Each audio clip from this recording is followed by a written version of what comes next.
Hey everyone, it's Nikki and welcome to Create, Make, Decorate. Today we're going to take one of these Dollar Tree pumpkins and turn it into a really beautiful piece with some texture using some yarn. So what you're going to need for this project, of course, is one of these pumpkins. Now I have yet to see them in my Dollar Tree stores this year. This is actually one left over that I had from last year. So you're going to need one of those, some paint, and this is just a really thick kind of chunky yarn. I picked it up last year over at Hobby Lobby in their clearance section, and I paid about $4 or $5 for this big bundle. So I can't tell you exactly what the yarn is, like the brand or the size. It had nothing on it except a price tag. So just pick up some chunky yarn. If you can't find any of that, or you don't want to spend the money, you can also use Dollar Tree mops or some of the nautical rope also from the Dollar Tree, or really get creative with what you can think of. So what you're going to do is measure the yarn length about 10 to 12 inches. I didn't measure, I just kind of eyeballed what I needed. You're going to measure from the top of the pumpkin to the bottom of the pumpkin. So I would recommend at least nothing less than 10 inches. If you have excess, just go ahead and trim it off. And what you're going to do is just make braids. So you're going to do probably about 20 braided pieces of about 10 to 12 inches long. This part's a little time consuming, but it's well worth it in the end, trust me. You're gonna grab some jute. So what I did, as you saw just a second ago, is I took my pieces, I tied them off at the top with a piece of jute, braided it, and then tied it at the bottom again with a piece of jute.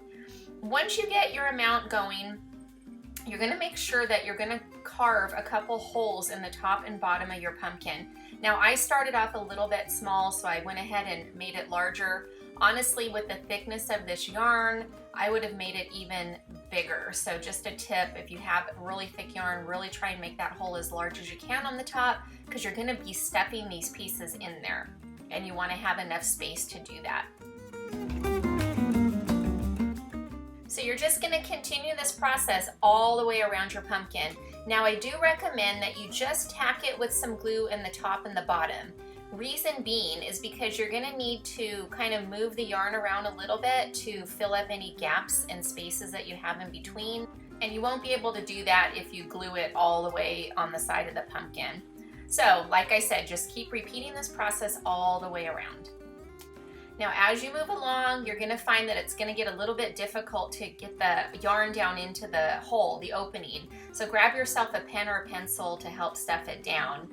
As you could see, again, this is why you want to make sure that opening is pretty large in the beginning. You're going to see in just a minute how I actually ended up popping my pumpkin just from the pressure I was using to force that yarn down in there. But no worries, the yarn covered it up so nobody will ever know. Next, I'm going to show you some different ideas that you can use to create a stem for your pumpkin. I like to collect knobs, so over at Hobby Lobby, I always make sure to go to their clearance section because they always have knobs on clearance.